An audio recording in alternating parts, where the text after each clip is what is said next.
धन कमाना? हो सकता है? नहीं हो सकता। दूसरों की सेवा मतलब दूसरों का ध्यान रखते हुए धन कमाना है।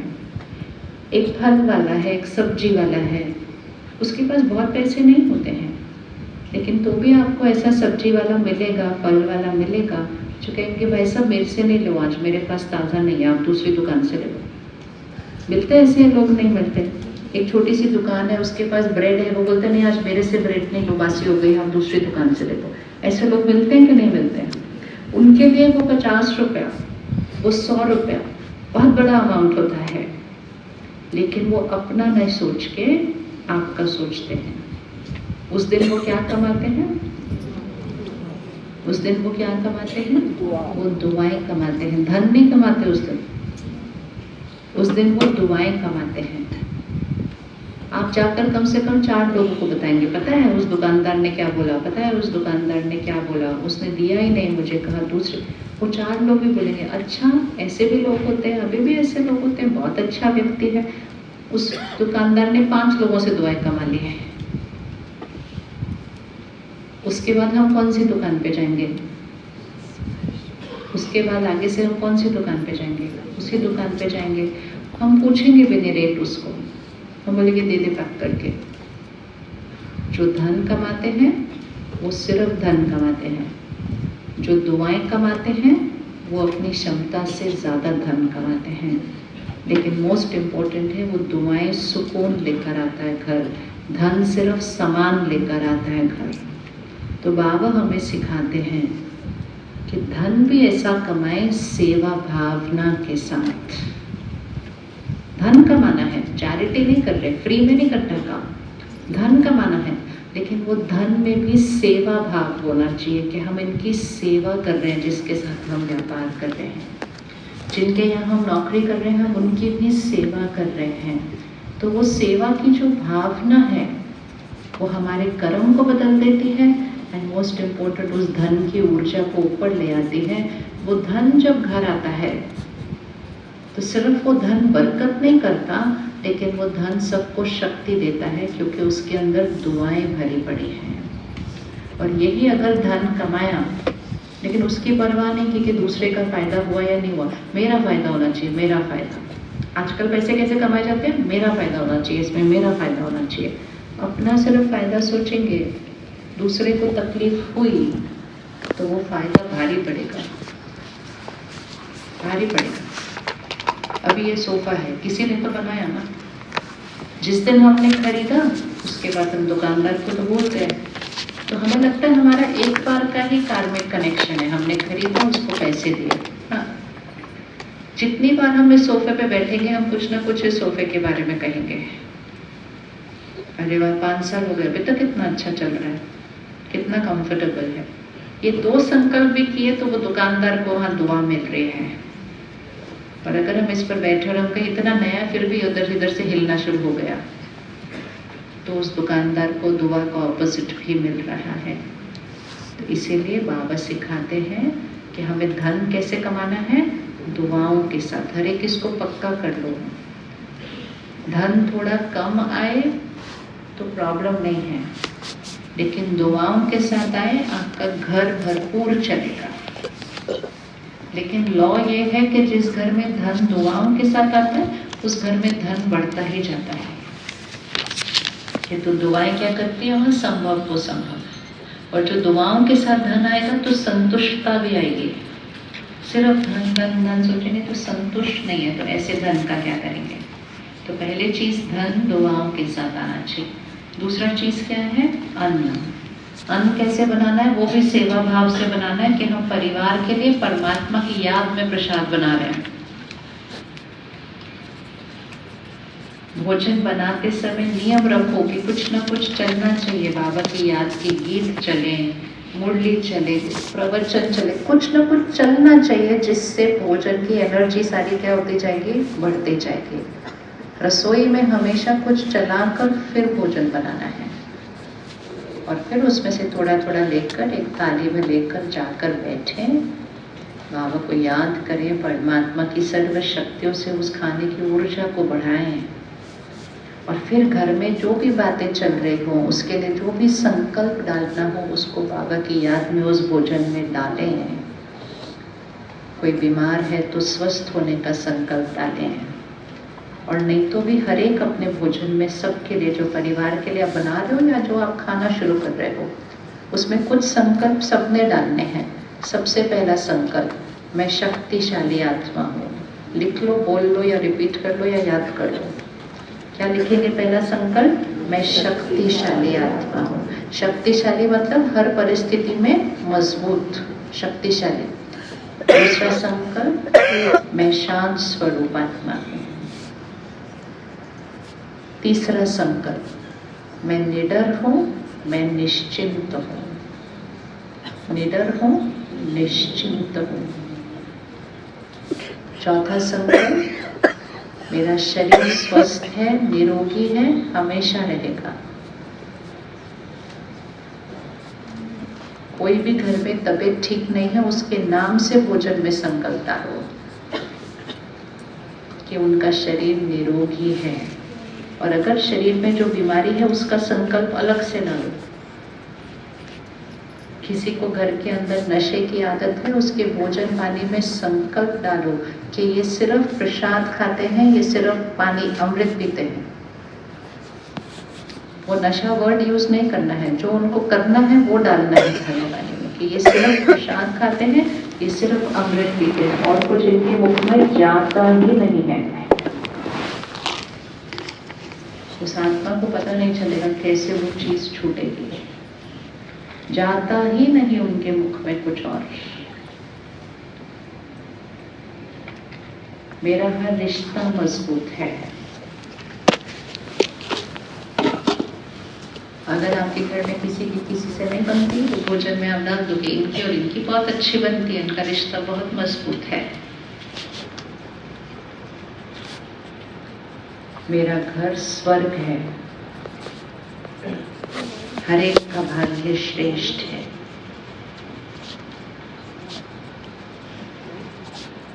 हर भोजन और पानी में ये संकल्प जरूर डालने हैं।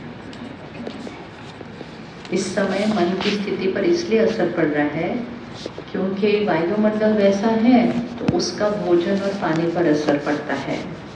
बचपन से सीखा था ना, कौन से शहर का पानी पीते हो?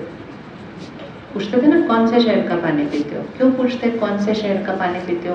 क्योंकि जिस शहर में हम रहते हैं वहाँ के संस्कार और वायुमंडल पानी से हमारे अंदर आ जाते हैं। तो दिल्ली में कुछ लोग आसपास के गांव से आते हैं, कुछ लोग पहाड़ों से आते हैं, नौकरी ढूंढते हैं, वहाँ रहते हैं। पहाड़ों से आते हैं, बहुत भोले वाले सीधे सीधे होते हैं, कुछ साल के बाद बदलने शुरू हो जाते हैं थोड़े से। फिर लोग कहते हैं बदल गया आपका, तो कहते हैं हाँ दिल्ली का पानी पी रहा ना। इसका क्या महत्व है? जिस शहर का, जिस गांव का हम पानी पिएंगे, वो पानी में उस शहर या गांव के वायुमंडल और वहाँ के संस्कारों का प्रभाव होता है। हम कौन से युग का पानी पी रहे हैं?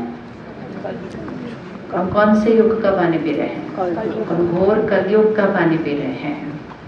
शहर के अंदर विकार हैं, चिंताएं हैं, दुख है, दर्द है, बीमारी है, वो पानी में है। आपको अपनी कोई प्रॉब्लम होने की जरूरत नहीं है। आप सिर्फ उठा के एक गिलास पानी पियो तो उसका ही आपके मन और शरीर पर असर होने लग जाएगा। इसीलिए भोजन को प्रसाद बनाएं, पानी को अमृत बनाएं। इसको तो नियम बना लो। पानी का ग्लास रखें, पीने से पहले 3 सेकंड रुककर मैं सत्युगी आत्मा, सत्युग बनाना ना हमने, तो मैं सत्युगी आत्मा, शक्तिशाली, शांत स्वरूप, पवित्र आत्मा, शरीर स्वस्थ निरोगी है। कोई भी जीवन में प्रॉब्लम चल रही है, उसके लिए जो सही संकल्प है आप हर खाने पानी में डालना शुरू करो। वो पानी अंदर जाएगा। इस शरीर में 70% पानी है। वो पानी राइट संकल्प से जाना चाहिए अंदर। लेकिन अगर हम वही चिंता और दर्द वाला दुनिया का पानी फिर हमारी चिंता और दर्द के साथ उसको अंदर डालेंगे तो वो पानी स्वास्थ्य कैसे देगा? बीमारियां ही लाएगा। कोई अगर शरीर में बीमारी है उसके लिए भी संकल्प डालो कि वो शरीर का अंग बिल्कुल स्वस्थ है, वो पानी उस इंस्ट्रक्शन के साथ बॉडी में जाता है और वो अपना वही काम करता है जाकर। तो बीमारी में दवा लेनी है, लेकिन दवा के साथ दुआएं जो खाने और पानी के साथ जाती हैं शरीर के अंदर, वो बीमारी को जल्दी ठीक करती है, जल्दी ठीक करती है। तो अन्न और पानी से हम संकल्प, संस्कार, स्वास्थ्य और जीवन की कोई भी परिस्थिति बदल सकते हैं, क्योंकि उसके अंदर इतनी शक्ति है। तो बदलें अपना खाना और पानी, थोड़ा सा करें, नहीं करना है? कौन करने के लिए रेडी है? थोड़ा सा करना है, मन की स्थिति बदल जाएगी। जो नहीं पसंद आ रहे थे लोग, वो अच्छे लगने लग जाएंगे। आपको किसी से आपकी नहीं बन रही, आप सिर्फ अपने हर खाने पानी में डालो उनकी मेरी बहुत अच्छी बनती, खत्म। महीने के अंदर देखो चेंज होना शुरू हो जाएगा सब कुछ। आपको कोई अच्छा ही नहीं लगता, आप सारे रोज खाने पानी में डालो बहुत अच्छे, बस अंदर डाल लो, काम आपके ऊपर करेगा, आपको वो अच्छे लगने लग जाएंगे। लेकिन जब हम दुनिया का खाना पानी ले रहे हैं उसमें बहुत वाइब्रेशन है। तो सबसे पहली चीज तो अपने अन्न का ध्यान रखें, जहां तक हो सके घर का खाना खाना है। बहुत लोग कहते हैं ये ब्रह्मा कुमारीज क्या करते, बाहर का नहीं खाते। हाँ, नहीं खाते, आपको भी नहीं खाना चाहिए, नहीं खाना चाहिए। अगर आपको अपने शरीर का और मन का ध्यान रखना है तो नहीं खाना चाहिए। आप मंदिर गुरुद्वारे में जाके प्रसाद खा लो, लेकिन बाहर का खाना नहीं खाओ। वो कमाने के लिए बना है, वो कमाने के लिए बना है। वो शोर शोर मचाते हुए खाना बनता है। होटल में खाना कैसे बनता है? जल्दी करो जल्दी करो जल्दी करो, शोर मच रहा होता है पीछे उनकी रसोई के अंदर। खाना बिल्कुल मौन में बनना चाहिए, शांति में बनना चाहिए। अगर ये वाला खाना खुराक दे सकता है तो वो वाला खाना बीमारी दे सकता है। इसीलिए जहाँ तक हो सके घर का ही खाना खाना चाहिए। आज तो अगर आप किसी और के घर भी खाते हो तो ध्यान रखना, उनके घर में अगर ज्यादा कोई दुख दर्द चल रहा है तो रहने दो। हमारे बड़े अपने घर से खाना लेकर जाया करते थे, याद है आपको? पानी की बोतल भी अपने साथ लेकर जाया करते थे, याद है आपको? क्यों लेकर जाया करते थे? क्योंकि घर घर का पानी अलग होता है। घर में जो चल रहा होता है वो उस घर के पानी में होता है, इसलिए वो अपने पानी की बोतल अपने साथ लेकर जाया करते थे। ऐसे नहीं कहा जाता कि जहाँ क्रोध होता है वहाँ पानी के मटके भी क्या हो जाते हैं, सूख जाते हैं। कभी किसी के घर का मटका सूखा है गुस्से की वजह से? उसका मतलब है कि जहाँ क्रोध होता है वहाँ का पानी भी क्या हो जाता है, वो पानी नहीं पीना चाहिए। आपको गुस्सा आने लगेगा उसके बाद। तो ये सब भारत की संस्कृति में तो हजारों सालों से हमने कहा ओहो ये तो बहुत ओल्ड फैशन है, ऐसे थोड़ी कुछ होता है। ऐसा होता है, प्रयोग करके देखना है, प्रयोग करके देखना है। तो धन को किया, अन्न को किया, पानी को किया, तीसरा मन को करना है। तो मन को कैसे करते हैं?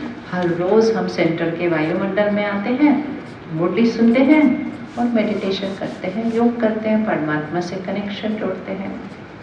हर रोज के महावाक्य सुनते सुनते, वो ये जो माता जी भी थी ना जिनको कैंसर हुआ था, वो जब सेंटर पर आई तो सबने उसको पूछा कि कैसे किया ऐसा? कहती पता नहीं, हो गया अपने आप उस टाइम। कहती जबकि मुझे तो मुरली याद भी नहीं रहती है इतनी, क्योंकि सिंपल माता जी, ज़्यादा पढ़ी लिखी हुई नहीं थी, तो मुझे तो याद भी नहीं रहती है। लेकिन उस टाइम पता नहीं कैसे शक्ति आ गई। खुराक रोज खाते रहो, जिस समय ज़रूरत होगी वो खुराक शक्ति बन जाती है, हमें कुछ करना नहीं पड़ता है उस समय। इतने सारे लोग सेंटर पर आते हैं जिन्होंने अपने परिवार का कोई सदस्य खोया होता है। जब आते हैं ना सेंटर पर, उनको 100% ये होता है कि हम इसके बाद जीवन में कभी मुस्कुरा नहीं सकते हैं। और सिर्फ सकते नहीं, हमें मुस्कुराना ही नहीं है, मुझे शौक ही नहीं है खुश होने का भी, इसके बाद हक ही नहीं है मुझे खुश होने का, क्या बचा मेरे जीवन के अंदर। फिर हम उनको बोलते हैं बस आप आ जाओ और बैठ जाओ। कहते नहीं आने का भी कोई फायदा नहीं है, हम नहीं ठीक हो सकते अभी। उनकी बात भी राइट होती है, क्योंकि उनके लिए तो सब कुछ ही फिनिश हो गया है। लेकिन उनको प्यार से बुलाते जाओ तो आ जाते हैं। एक माता जी आए हमारे पास सेंटर पर, मैंने कहा फर्स्ट रो पे आके बस बैठ जाना रोज सिर्फ। कहती कुछ नहीं होने वाला इससे। मैं कहा तो कोई बात नहीं ना, कुछ नहीं होने वाला, आपको आने में क्या, आप आ जाओ।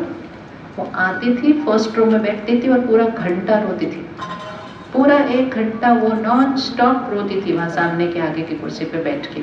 उसके पति ने शरीर छोड़ा था। 15-20 दिन रोते रोते रोते रोते धीरे धीरे रोना थोड़ा क्या होने लगा, कम, फिर धीरे धीरे रोना होने लगा कम, फिर उसके बाद रोना रुक गया। पर समझ कुछ नहीं आ रहा था उसको, क्योंकि उसका माइंड था ही नहीं, ना उसको इंटरेस्ट था वहां में। लेकिन धीरे धीरे मुस्कुराने लग गई। और एक दिन तो मैंने बोला चेहरा देखो अपना, पूरी क्लास से ज्यादा अच्छा तो आपका चेहरा लग रहा है, इतना मुस्कुरा रहे हो आप। सब एकदम सेट हो गया उसका। 6 महीने के अंदर उसके 30 साल के दामाद ने शरीर छोड़ दिया। कहती बस खत्म, अब तो मैंने ठीक हो सकती है इसमें से, मेरी बेटी के साथ हो गया ये तो। फिर उसको खींचा बाहर, फिर बोला, फिर तो जब आते हैं और बैठते हैं कुछ समझ नहीं आता है, लेकिन वो संगठन की शक्ति और वो वायुमंडल, आत्मा और शरीर दोनों को शक्ति देते हैं। इसीलिए हमेशा समझना कि कोई भी अगर आपके आसपास परेशान है, दुखी है, उसको ज्ञान पसंद आए नहीं आए, आप उसको बोलो जरा वायुमंडल में आके बैठ जाओ, अपनी शक्ति बढ़ाओ। तो मन को शक्तिशाली फिर बनाना, तो धन हुआ, अन्न हुआ, मन हुआ, और मन होगा तो तन ठीक होना लग ही जाना है। और जब ये सब कुछ अच्छा है तो रिश्ते बनाना तो बहुत ईजी हो जाता है। उसके बाद बड़ी बड़ी गांठें खुल जाती हैं, क्योंकि समझ आ जाता है कि मेरे कर्मों का हिसाब किताब, वो मेरे साथ गलत नहीं कर रहे हैं, मैं आत्मा उनके साथ गलत करके आई हूँ, इसलिए मेरे साथ ये हो रहा है। तो फिर रोज उनको बाबा को याद करके, उनको सकाश दे दे के बहुत बहुत बहुत कड़े हिसाब किताब भी बिल्कुल ठीक हो जाते हैं, क्योंकि ठीक करने की विधि आ जाती है और विधि के साथ साथ शक्ति भी आ जाती है। क्षमा करना सहज लगता है, सिर्फ अगर रोज आकर हम परमात्मा के महावाक्य सुन लेते हैं तो। एंड सबसे इंटरेस्टिंग चीज जो होती है, जब परमात्मा के साथ कनेक्शन जुड़ता है, एक रिश्ता बनता है, एक ऐसा रिश्ता जहाँ बात करो आपको जवाब मिलेगा। आप भगवान से अपनी प्रॉब्लम पूछो, आपको आंसर मिलेगा। जैसे हम जब स्कूल में होते थे, तो अगर स्कूल में होते थे दिन में हमें मन करता था शाम को मुझे जाके ये खाना है आज, और घर पहुंचो तो वही चीज बनी हुई होती थी। आपने कभी एक्सपीरियंस किया ऐसा? किसने अनुभव किया ऐसा? तो मैं हर टाइम अपनी मम्मी को, आपको कैसे पता चला कि मेरे को ये खाना है? पता नहीं, पता चल गया। क्या आपने? वो तो ये भी नहीं बोलती थी पता चल गया, बोलती मेरे को थॉट आया कि ये खाना है। आपको वही थॉट कैसे आता है जो मेरे को आता है? तो वो सिंपल विज्ञान है, जो यहाँ से संकल्प होगा वो दूसरे तक पहुंच जाएगा। उसको आज विज्ञान टेलीपैथी कहता है। हम सब ने अनुभव किया होगा, फोन उठाओ किसी को फोन करने के लिए, सामने वाले कहते हैं मैं आपको ही डायल कर रहा था। कभी कभी तो लड़ते दूसरे, नहीं मैंने फोन किया, बोलते आपने नहीं फोन किया, मैंने फोन किया, क्योंकि दोनों ने एक ही टाइम पर वो लगाया होता है इकट्ठे। किसी को कुछ पूछना था, हम उसको पूछने से पहले वो वहां से जवाब देने लग जाता है। आपको कैसे पता? कहते पता कैसे निकल गया मुझसे। इसको टेलीपैथी कहते हैं कि बिना बोले यहाँ से जो हम सोचते हैं वो दूसरे तक पहुँचता है, और दूसरा जो सोचता है वो हमारे तक पहुँचता है। माँ अपने घर में बैठी है, बोलती है नहीं मेरा बच्चा कोई तो प्रॉब्लम में है। सब कहते हैं कुछ नहीं है, सब ठीक है। कहते नहीं, मेरे को पता चल रहा है मेरा बच्चा कोई प्रॉब्लम में है, क्योंकि वो बच्चा जो प्रॉब्लम में है तो वो उसको याद करता है। ये टेलीपैथी है। राजयोग आत्मा और परमात्मा की टेलीपैथी है। जो प्रश्न है, जो बात है, उसको देते हैं, वो स्पेसिफिक हमारी बात का, हमारी प्रॉब्लम का आंसर देता है। मन से संकल्प भेजते हैं और संकल्प से ही उत्तर आता है। तो वो सबसे इम्पोर्टेंट चीज है इस ज्ञान और योग की, कि परमात्मा के साथ एक पर्सनल, व्यक्तिगत रिश्ता बन जाता है, जैसे हमारे बाकी रिश्ते। कुछ साल पहले भुज में एक अर्थक्वेक हुआ था, भूकंप आया था 2000 जनवरी का महीना था, 26 तारीख थे। एक बहन है जो आज सेंटर संभालती है गुजरात में। उस समय वो 10वीं कक्षा का एग्जाम देने वाली थी, बोर्ड के एग्जाम चलने वाले थे, जनवरी का महीना था। उसके मम्मी पापा तो मुरली क्लास में गए हुए थे, वो अकेली थी घर पे। 9 सवा 9 बजे का समय था उस समय। बहुत भारी भूकंप था वो। तो 2nd फ्लोर पे, दूसरी मंजिल पे रहते हैं, तो अगर भूकंप आता है तो किसी को भी पता है कि आपको बाहर जाना है अगर आप दूसरी मंजिल पर हैं। तो वो बस बाहर जाने ही लगी, 2 मिनट का तो भूकंप होता है, उसमें टाइम नहीं है रुको सोचो करके। तो वो बाहर भागने ही लगी थी, उसको इतना स्ट्रॉन्ग ऐसे थॉट आया, जाके टेबल के नीचे बैठ जाओ। बिल्कुल गलत होता है टेबल के नीचे बैठना अगर आप सेकंड फ्लोर पे हैं, लेकिन उसको अनुभव था कि परमात्मा का डायरेक्शन कैसे मिलता है, वो स्ट्रॉन्ग थॉट कैसे आती है। वो जाकर टेबल के नीचे बैठ गए। 2-2.5 मिनट में जो होना था प्रकृति ने वो किया। उसके घर में काफी कुछ टूटा फूटा था, पर घर फिर भी ठीक था। लेकिन जब वो बाहर गई तो जो शांत वाला मकान था वो पूरा का पूरा उनके वरांडा में आकर गिर गया था, पूरा ऐसा। अगर वो बाहर गई होती कुछ नहीं हो सकता था। तो ये होता है परमात्मा की, इसको हम टचिंग कहते हैं। और ऐसे ये सिर्फ बड़ी बातों में नहीं, छोटी बातों में रोज चलता रहता है, क्योंकि रिश्ता बन गया ना। तो रिश्ता बन गया तो हम बात करेंगे, प्रश्न पूछेंगे, जवाब मिलेगा, और कभी कभी बिना पूछे भी डायरेक्शन मिलता रहता है। तो सबसे इम्पोर्टेंट है भगवान के साथ एक पर्सनल रिश्ता बनना, क्योंकि आने वाले समय में न लोग हमें ठीक से राय दे पाएंगे, न मन बुद्धि हमारा ठीक निर्णय ले पाएगा, क्योंकि हमें पता ही नहीं है कि सृष्टि पर कल क्या होने वाला है। तो ऐसे समय पर हम उससे पूछकर ही निर्णय लेते हैं। तो जितना हम रोज परमात्मा के महावाक्य सुनते रहेंगे, उससे योग लगाकर वो संबंध बनाते रहेंगे, तो हमारी शक्ति भी बढ़ेगी, स्वास्थ्य भी बढ़िया होगा, परिवार का शक्ति स्तंभ बनेंगे। मोस्ट इम्पोर्टेंट, परमात्मा के साथ एक पर्सनल रिश्ता, व्यक्तिगत संबंध बनाएंगे। किसी और से राय लेने की जरूरत नहीं पड़ेगी, किसी और को पूछने की जरूरत नहीं पड़ेगी। एक बच्चा अपने माता पिता से कैसे बात करता है वैसे बात करेंगे। आप बता दो मुझे क्या करना है, ये सब करना शुरू करें आज से। हमें लगता है हमको पता है क्या सही है, हमको पता है, लेकिन हमें यही नहीं पता कल दुनिया में क्या होने वाला है। ऐसे समय पर निर्णय खुद नहीं लेने चाहिए, उसको पूछो आप बताओ मुझे क्या करना चाहिए, और आपको आंसर मिलेगा। एक बहन सेंटर पर आई, वो वैसे कभी नहीं आई थी, पहली बार आई थी। उसकी मम्मी आती सेंटर पर, बच्चा है 12वीं क्लास पास की, विदेश जा रही थी पढ़ने के लिए, टॉपर थी, बहुत अच्छे नंबर आए थे, और उसको जिस यूनिवर्सिटी में चाहिए था उसको वहाँ मिल भी गया। तो हमने ऐसे कहा भारत में भी तो बहुत सारे कॉलेज है, क्या जाना बाहर। कहती नहीं आपको नहीं पता मुझे कहाँ मिला है, वो मेरा बेस्ट है। मैं कहा चलो अच्छी बात है, लेकिन आप मेडिटेशन रूम में जाओ, एक बार परमात्मा को याद करके पूछो कि आप बता दो कि मुझे क्या करना चाहिए। हम रिट्रीट सेंटर में थे दिल्ली में, घंटे बाद हम वापस आ रहे थे। मैंने कहा आपने पूछा? कहती नहीं। मैं कहा क्यों नहीं पूछा? कहती मुझे जरूरत नहीं है पूछने की, मुझे मालूम है कि मुझे राइट यूनिवर्सिटी में मिला है। मैं कहा चलो ठीक है राइट है। 10 साल पहले मुझे भी कोई बोलता तो मैं भी ऐसा ही जवाब देती। फिर थोड़ी देर बाद उसने मुझे अपने मेरे सेंटर पर उधर छोड़ा, तो मैंने कहा यहाँ भी एक मेडिटेशन रूम है, मैं जा रही हूँ ऊपर, चले जा 2 मिनट उधर पूछ के आ जाना। तो मैं भूल गई उसको। 2 महीने बाद वो सेंटर पर आई, रक्षाबंधन का दिन था, राखी बंधवा रही थी।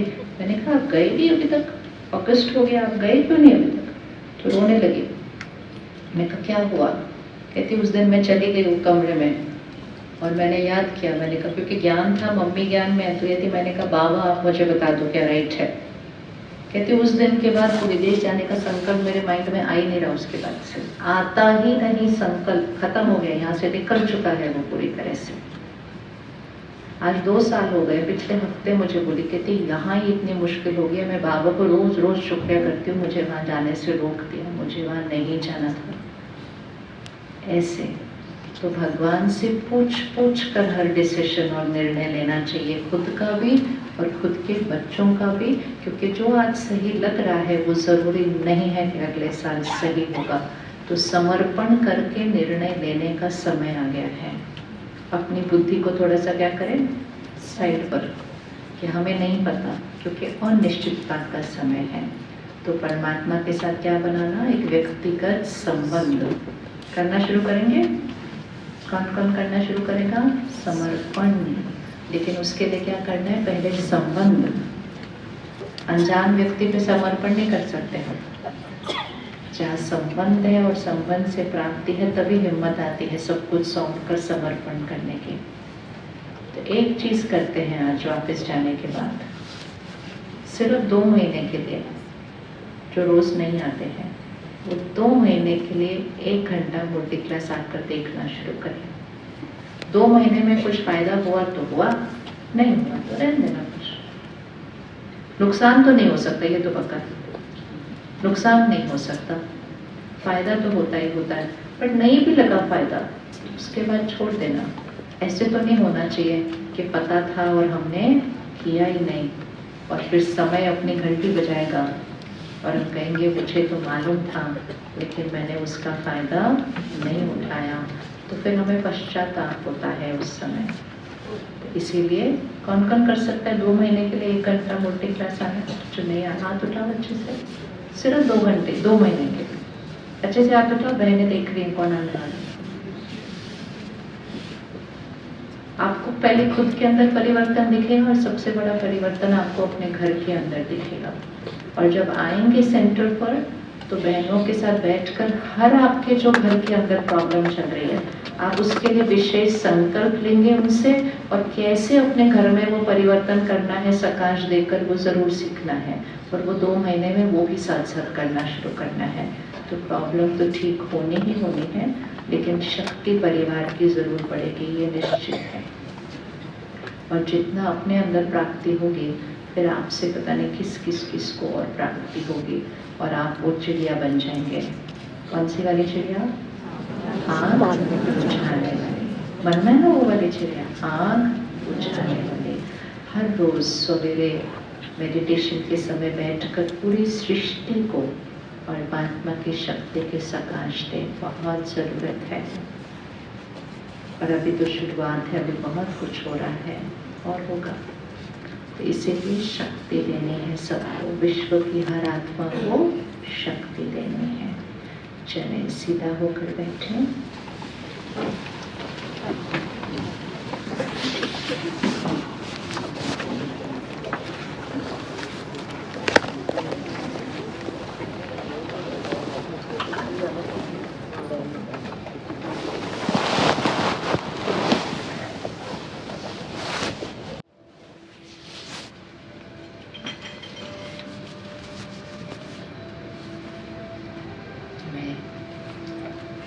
सत्युगी आत्मा,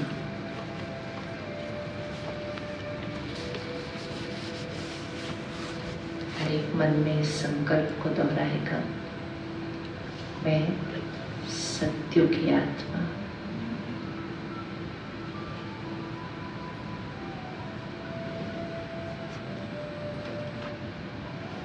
पवित्रता, शांति, शक्ति, ये मेरा संस्कार है।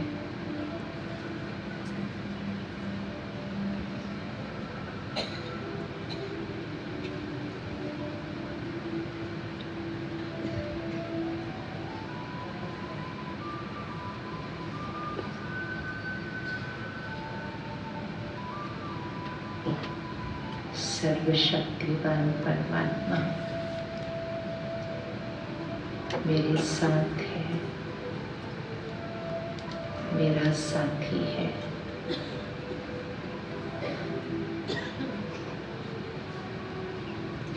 हर बात उससे पूछ कर करनी है।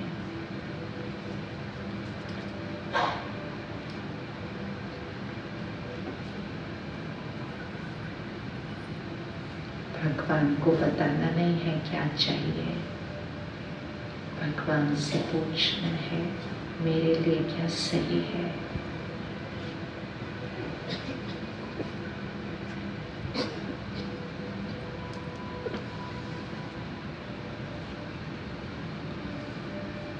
मैं अपने परिवार का शक्ति स्तंभ हूँ।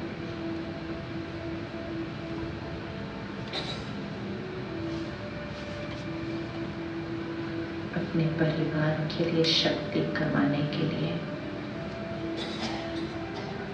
मैं आत्मा रोज समय निकालकर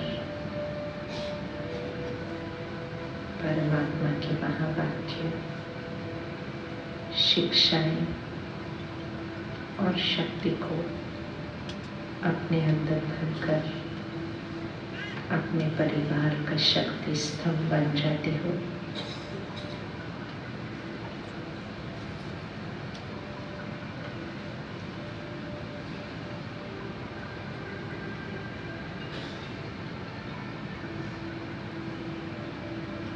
मैं परमात्मा का फरिश्ता हूँ,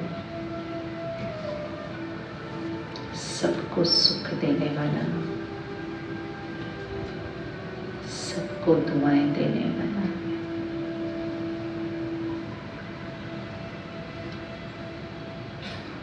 आज का होमवर्क हमने डिसाइड किया था, हर एक के लिए शुभ सोचना है, किसी की निंदा नहीं, किसी का परचिंतन नहीं,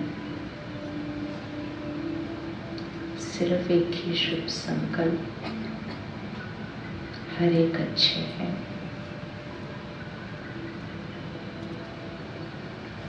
और अगले 2 महीने के लिए मैं आत्मा हर रोज ज्ञान और योग से अपनी शक्ति भरने के लिए सेंटर पर जाने का निर्णय लेती हूँ।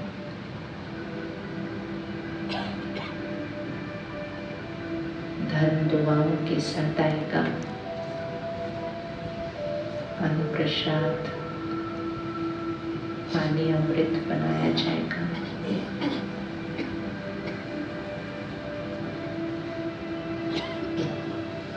मैं वो चिड़िया जो इस जंगल की आग को बुझाकर इस सृष्टि को कलयुग से सतयुग में परिवर्तन करती हूँ।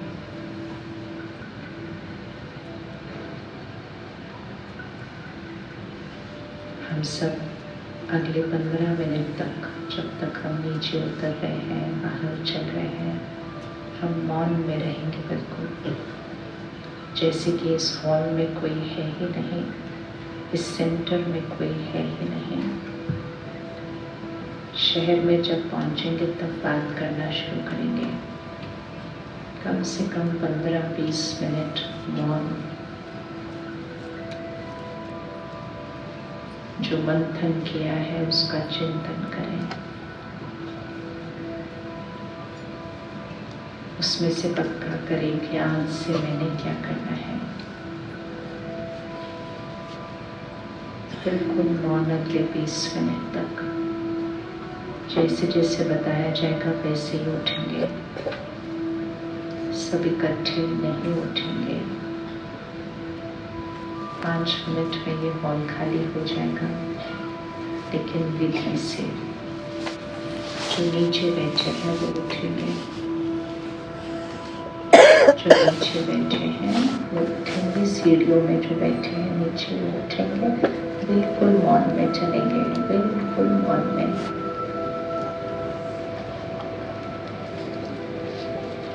आगे की 4 लाइनें उठेंगी, मौन में चलना शुरू करेंगे।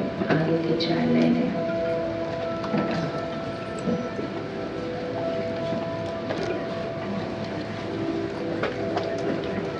पीछे की 5 लाइनें उठेंगी।